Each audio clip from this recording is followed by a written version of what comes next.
For high-speed internet starting at 15 meg for all of your gaming, movie, home, and business solutions, or to watch TV, including your favorite local channels without a contract with hundreds of channels and digital and HD quality, and to stay connected 24/7 with friends and family, a direct line to 911, or to give your business the link it needs, choose telephone service you know is always there. Just click on their link on this site to find out how affordable the latest technology in communications can be. Foothills Communications.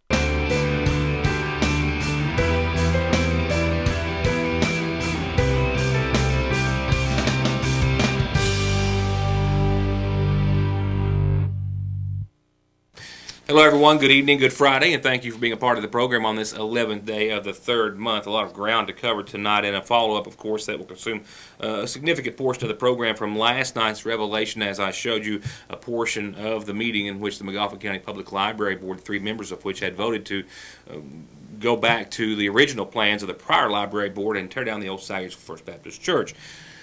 Not a lot of backstory I don't think needed on that. I'll give you just a little bit before we go into that headline in just a few moments. I've got one other headline for tonight's program, but a host of other news that we'll forego tonight.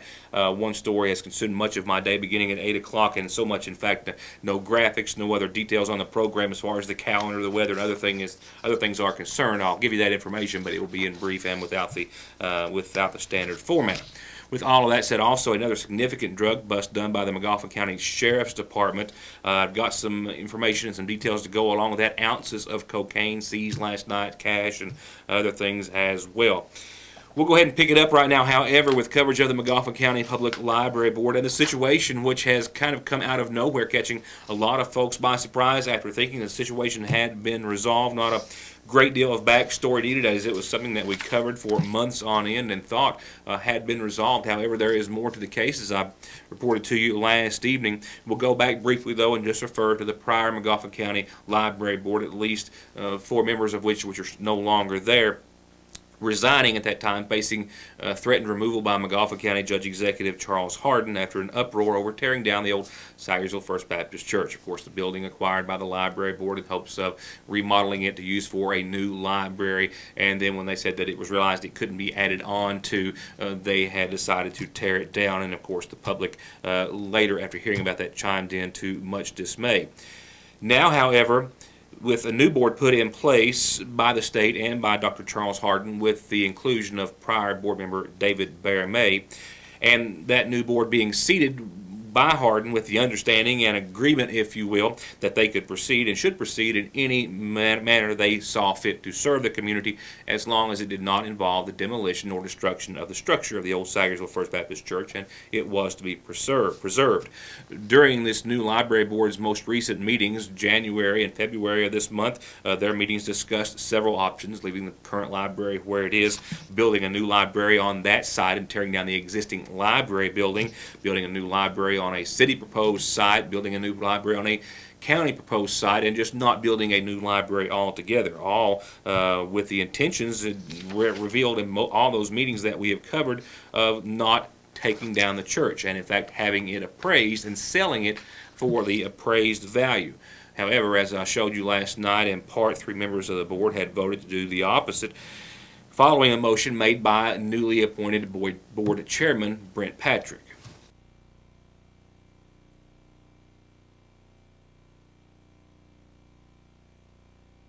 All right, all of that then, Barb, was done into executive session. So, having said that, I make a motion that we accept the prepared contract by Combs Trucking for $48,788 on the McGoffin County Library Phase Number 1 demo. And do I hear a second? Second.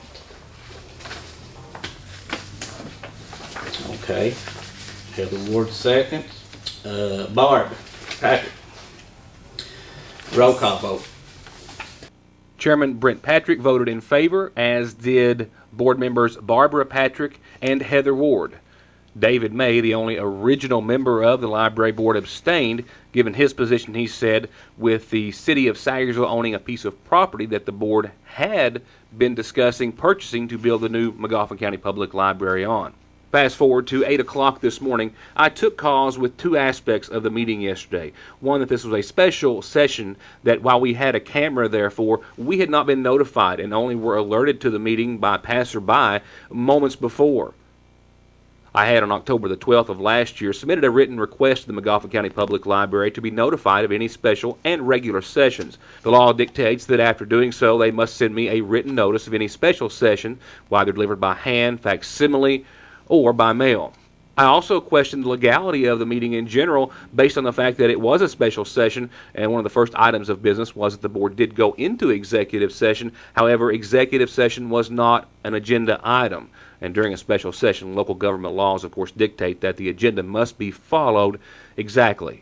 And while discussing those issues with Salyersville Mayor Pete Shepard this morning, he says that there was another reason for concern on his part. He said that while the library board didn't meet until 3:15 yesterday, and the discussion and vote that took place not happening till around 4 o'clock or sometime thereafter, he says that it was brought to his attention that there was a representative from the demolition company in City Hall obtaining a business license to tear down the structure an hour or so before the meeting had even taken place to make the decision to do so. And while he and I were in the middle of that conversation, he received a phone call that crews were unloading heavy equipment to start demolition of the church at that moment. That's when Mayor Shepard went to the site also to advise the crew on hand that there, per his knowledge, was still a court order in effect and in place barring demolition of the structure. Hey guys, who's the boss here? I am. I'm Pete Shepard, the mayor's here. How you doing? Pretty good. I informed this morning the court still has an injunction against turning this thing down. It's not been released from the court. So start turning it down. When it get cold out, we get worked out with it. I know, I just think we issued a business license. It does get injunction against it. So that's a good thing. So if you do anything, you violate the law. Okay. And I was kind of violating the law. So who was the one that got the business license yesterday? Who came in and got it? Somebody from their Is that you? No, it wasn't me. It was somebody working. Oh, okay. Well, okay, we was trying to figure out how he come in and got a business license for a project that hadn't even been voted on yet. Do you have any idea how that? Turn your little camera off. I ain't talking to you that damn thing. All I can say about the rest of that clip is that the audio simply cannot be played, and we'll leave it at that. I can say that the mayor reflected later on the fact that the company did send a representative to get a business license an hour or so before a vote had even been made or discussion thereof to tear down the church and grant them that contract. They did purchase a business license before, I guess, they even made the decision at the library board, and that's kind of my problem with everything. It just seemed like it was already a done deal before the meeting ever started, in fact. But while still on scene earlier, Shepard says that he did consult with attorneys and the courts and confirmed that there was still an injunction well in place that prevented the demolition of the building. Before the meeting yesterday, where were we with this church project and this new library board? Before the meeting took place yesterday. Before the meeting took place, at the last meeting, I was under the impression that they were looking at 2 pieces of property for the new library, the library where it sits now, and also the lot that the city of Salyersville has across from the fire department, and that the church was out of the picture now, that it was going to be just left alone and done with whatever the community group could get some money to purchase it, or something would be done with it, but it wouldn't be torn down. And then just to come out and then say, well, we're going to tear it down with really no input from the public again, go into executive session and come out with the project that's going to go on as planned before, which would meant turn the church down, and then wake up this morning and come to work and then see excavators coming down the Mountain Parkway pulling in the church lot to tear it down.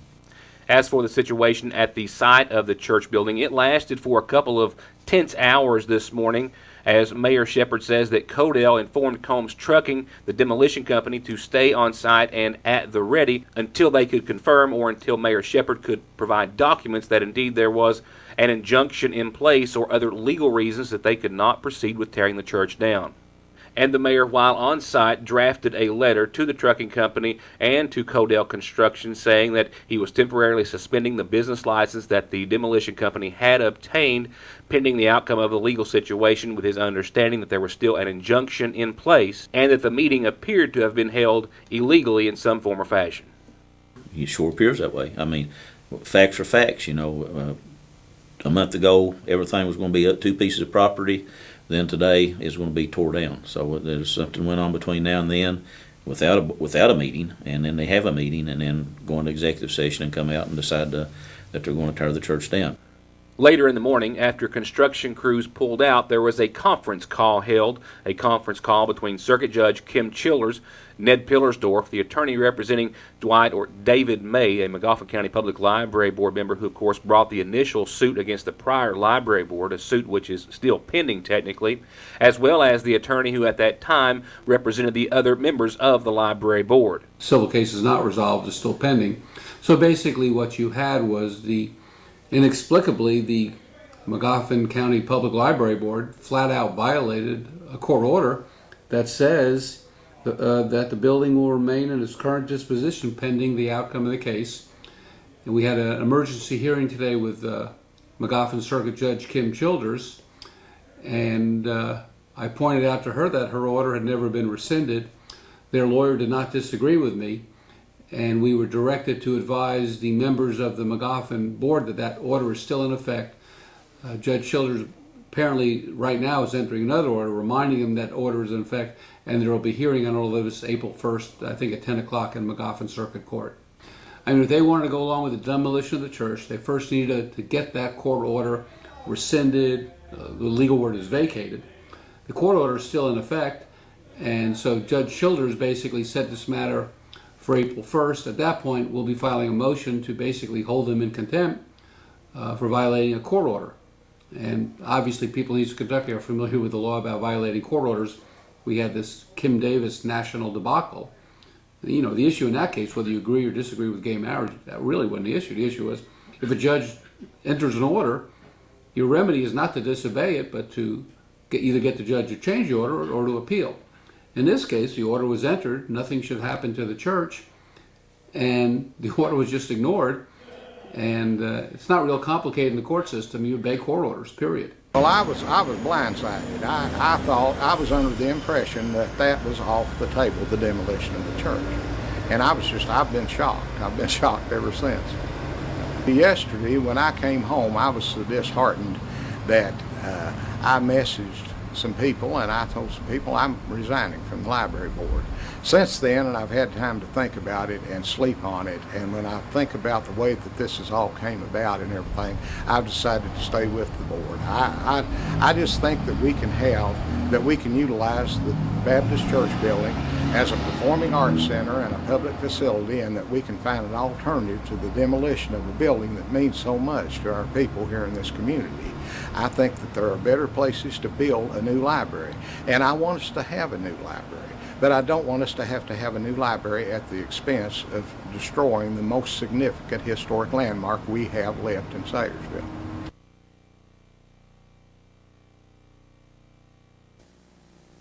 Two other things to note. I also have a copy in front of me of that second order, which was handed down after that emergency hearing earlier today. Judge Kimberly Childers ordering that it is further ordered that the Sayersville First Baptist Church building is to remain untouched until the final disposition of the case, is the terminology she used. I spoke with attorneys which indicate that final disposition could mean until the entire appellate process could be extinguished, which appears to say that the judge is putting this order in place until the matter is completely and 100% resolved.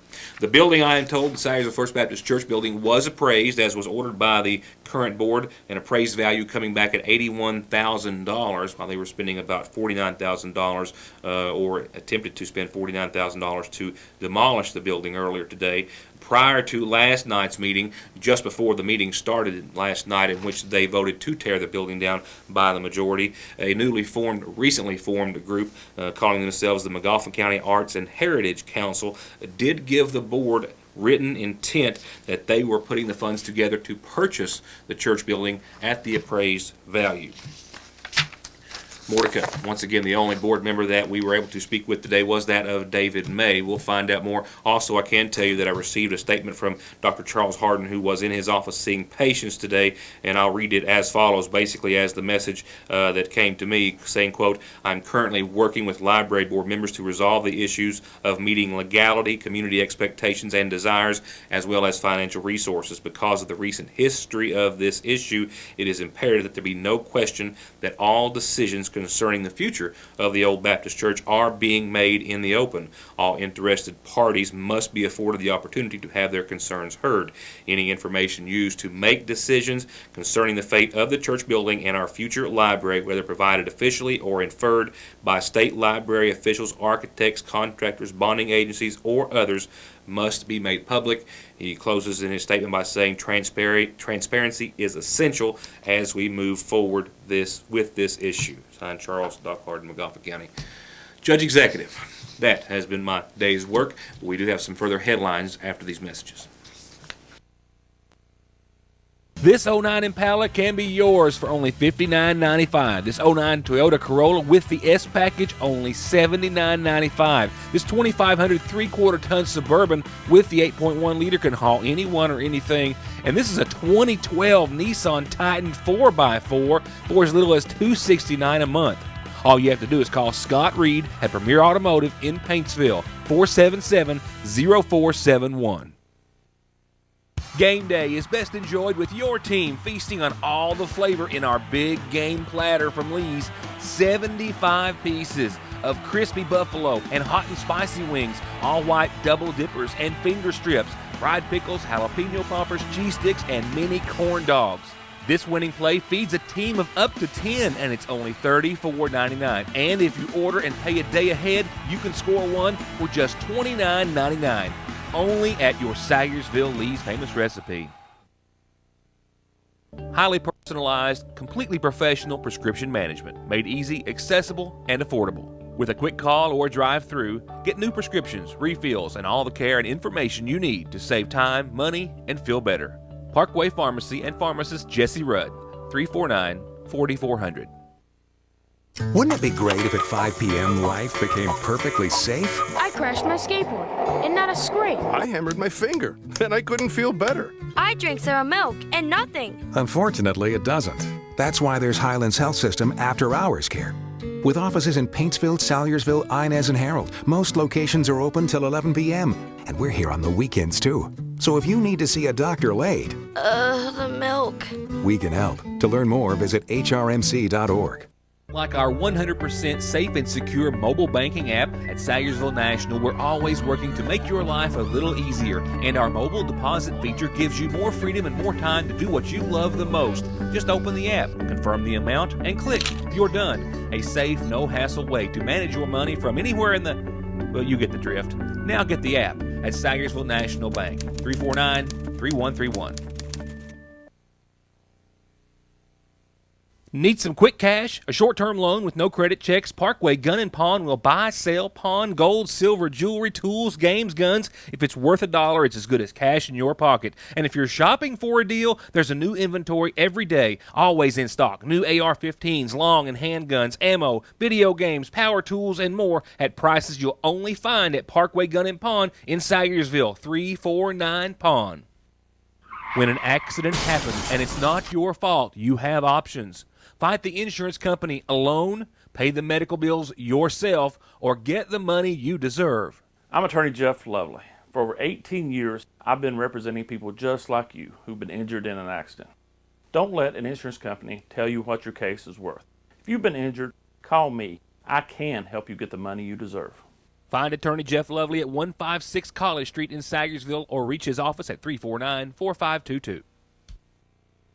The road is coming, so Don's Super Lube is moving, and that means that there's a sale happening now until everything is gone. All tires in stock and all inventory and equipment must go. All tires, tire racks, tire changers, tire balancers, brake lathes, motor vacs, transmission flushes, and other equipment, even the oil-burning furnace, must all go. It's an incredible opportunity with incredible savings for a short period of time. A moving sale at Don's Super Lube in Sayersville. Call or come by to find out more. It's that time of year and season. The seasonal shop is bursting with new spring arrivals. Ladies' clothing in beautiful and vibrant colors and styles, mud pie dresses, tunics, and capri pants, and just in a full line of Charlie Page clothing and accessories with sizes up to 2X and plus sizes in store. and shelves of great new handbags and totes, scarves and jewelry, new kids' clothing and collections arriving soon, and absolutely something for all tastes and styles in home decor for every room, every nook, every cranny in your house. Plus bridal and baby registry and everything from custom wreaths to custom Easter baskets at Fraser's Prater Drugs Seasonal Shop in downtown Sagersville. Well, in light of my being out of the office and in the field all day, a few announcements per your McGoffin Farm Bureau community calendar, and otherwise I just want to make mention of the most pertinent ones time-wise. The McGoffin County Diabetes Coalition meets this coming Monday, 10 o'clock at the McGoffin County Health Department. A little out of order. The Kearney Free Will Baptist Church invites you to family movie night tomorrow night at 6. It's free to get in. They're presenting War Room. Hope you'll come and join them. A wonderful family evening. Next McGoffin County Blood Drive is next Tuesday in the parking lot of the Sagersville IJ. I'll remind you, Monday it is 1 to 5. The Royalton Trailtown Committee meets at 6 o'clock this coming Monday at the District 3 Fire Department. All other announcements appear to be able to be held off till next week, with the exception, I'm sorry I don't have all the graphics and banners and balloons to go with it, but a very happy birthday I am asked to wish tonight to Stanley Van Hoos. Stanley, from a whole lot of family and friends, a very happy birthday to you. Only two other announcements. Just one, a reminder about services, as far as I'm told, still pending and to be arranged for 89-year-old Harold Collinsworth of Painesville, who passed away on yesterday's date. The McGoffin County Funeral Home will be in charge of arrangements. They've also forwarded me that 69-year-old Pamela Diane Whitaker Richmond's funeral services, Richmond from Lawrenceburg, formerly of McGoffin County, are to be held with visitation after 5 o'clock Sunday services Monday morning at 11, formerly of McGoffin County. She was the daughter of the late David and Jacqueline Whitaker, and she was married to Jackie Richmond, who survives, as well as a daughter surviving, Alicia Blevins, and stepdaughters Rosa Patton, Lillian Bauer, and stepson Jerry Erickson, Jr. More news in just a moment. You can never plan for an illness or an injury, especially those that happen after your doctor's office hours. That's why we're proud to announce the grand opening of Immediate Care of McGoffin County. This new facility is open 7 days a week for your convenience, with skilled providers and no appointment needed. Immediate Care of McGoffin County is your quick answer for the treatment of minor illnesses and injuries. For more information about our services, call 349-6006. There's so many reasons to go with Appalachian Wireless that I may not finish this ad, but I'll try. Let's go. They have amazing offers like Keeper Data, where you keep your unused data from 1 month to the next, and it actually comes free when you sign up for any of the nationwide mix and match plans. They've got more towers than all the other carriers combined. You get a deal with local people and get local service. Competitive rates coupled with service all over the nation. No too good to be true fine print offers. You know what? Let me just sum it up for you like this. For better service and bigger savings, shop today's Appalachian Wireless.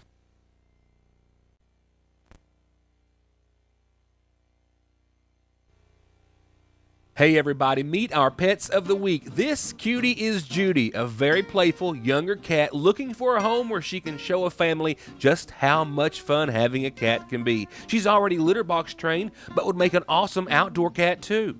And this handsome, well-mannered man is James T. Kirk. He would make a very loyal family pet, and he's already stole the hearts of everyone that takes him out for walks at the shelter. But what he is really looking for is a family to call his own. So if you're looking to brighten your life and open your heart to a forever home, come by and visit Whiskers or Wags, where there's also always room to volunteer for walks, trips to the vet, donate, or even sponsor a pet for someone else to adopt at Whiskers or Wags, the Johnson County Animal Shelter. 297 Pets. When your allergy symptoms are persistent and nothing else has helped, call the Asthma and Allergy Center. We can help. With 5 locations in Eastern Kentucky, we can see you within a week. Call the Asthma and Allergy Center today at 800-852-0171 or visit aacenter.com. You won't beat the prices or find a bigger and better selection and inventory anywhere. Conley's has the tires in stock for your vehicle and your budget, plus 2- and 4-wheel alignment, oil, brake, suspension, service and repair, custom wheels and accessories, all with 6 months same as cash at Conley Tire in Staffordsville. next to Foothills Telephone or 297-2424. It's tax refund time! Pop Chevrolet Buick Cadillac can help turn that hard-earned refund into a new ride. Pops has added 2 acres of pre-owned vehicles. That's 2 more acres of quality used cars, trucks, and SUVs, all marked down for tax time specials. Get cut-to-the-bone pricing and affordable payments on a huge selection. Come find your next ride at Pop Chevrolet Buick Cadillac on US 23 south of Prestonsburg. Online at popchevy.com. Save a few dollars for our $5 lunch served all day, every day with any of these tasty choices from our $3 breakfast menu. Chicken and gravy biscuit burrito, biscuits and gravy, or our biscuit sandwich breakfast, all with a golden hash brown and a drink for just $3. And brand new, made hot just for you, our chicken bruschetta sandwich, drizzled with a tangy balsamic glaze and topped with freshly chopped tomatoes and Italian herbs at your Sayersville DQ. We are all human. Because we're not perfect, we tend to make mistakes. Unfortunately, some mistakes are severe and carry more consequences than others. If you have been hurt in a car wreck, a truck wreck, or because of someone's mistake, reckless or careless behavior, you deserve help with your medical expenses, lost wages, and serious permanent pain and injuries that you have been made to suffer and will continue to suffer for the rest of your life. If you have been injured, I can help. I'm attorney Don Wayne McFarland. Call me and let me go to work for you. 349-9000. I have a follow-up, but right now some photographs and some details about the second significant drug seizure and subsequent arrest in the past days by the Magoffin County Sheriff's Department. The Magoffin County Sheriff's Department was responsible for seizing more than 650 pills from a local man earlier this week and charging him accordingly. Last night, a traffic stop on the Mountain Parkway netted this seizure, about $1,100 in cash and what appears to be about 2.5 ounces of cocaine, worth a few $1,000s. Magoffin County Sheriff's Deputy Neil Adams confirmed to me on a telephone conversation just a few moments ago that they made a traffic stop on a vehicle from Michigan for a traffic infraction, and upon questioning the individuals and also using their K-9 unit to search the vehicle, they discovered under one of the rear seats the cache of drugs, if you will, and ultimately recovering about $1,100 from the individuals. 2 people, both from Michigan, a male and a female, under investigation now for bringing cocaine into the Magoffin County area for resale, as it was bagged up into 1 gram and appeared as though packages and possibly some other amounts for resale. Nevertheless, the traffic stop netted the 2 arrests, both individuals still lodged in the Big Sandy Regional Detention Center. The female passenger of the vehicle, identified by the Sheriff's Department as 25-year-old Jessica McLeod, while the driver was 30-year-old Joseph Meadows. Meadows from Brownstown, Michigan, charged with trafficking and controlled substance cocaine over 4 grams, possession of drug paraphernalia, as well as a faulty or no illuminated light over his rear license plate. McLeod, too, was charged with trafficking in a controlled substance first degree, possession of cocaine over 4 grams, as well as possession of drug paraphernalia. Once again, both still lodged in the Big Sandy Jail at this hour. The traffic stop happened sometime late last evening.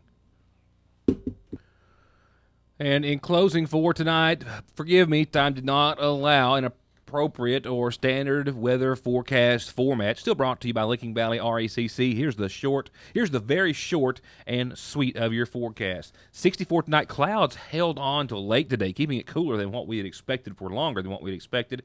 Nevertheless, a low of 53 tonight, a 20% chance of showers after 3 a.m. for your weekend. Saturday, 74 tomorrow. We're still going to see cloudy skies and a chance of showers as well, to the tune of 40% early and 50% late. We're also on the course of your Sunday going to see showers likely, possibly thunderstorms in the afternoon, and we'll see temperatures continuing to be in the 70s, but a little lower at 71 for daytime highs, 56 for nighttime lows. Good news is Monday of next week, even though we've got more showers and storms Monday and Monday night, we have the 70s holding on Monday, mid-70s Tuesday. We start to ebb there from there on to the low 60s before the end of next week, but all in all, a pretty spring-like forecast still. And do not forget, my favorite time of the year, daylight savings time begins Saturday night into Sunday. Can you tell I'm excited? It is both a good thing and a bad thing to leave you on a Friday evening with still more news than I had time for. We'll be playing catch-up next week, as we quite often are, but it's all in an effort to bring you the very latest and the most in-depth news coverage that is absolutely humanly possible. With that said, we hope you have a wonderful, joyous weekend. We hope the Cats win, and we hope to see you back here Monday for more Joyous Today. Good night.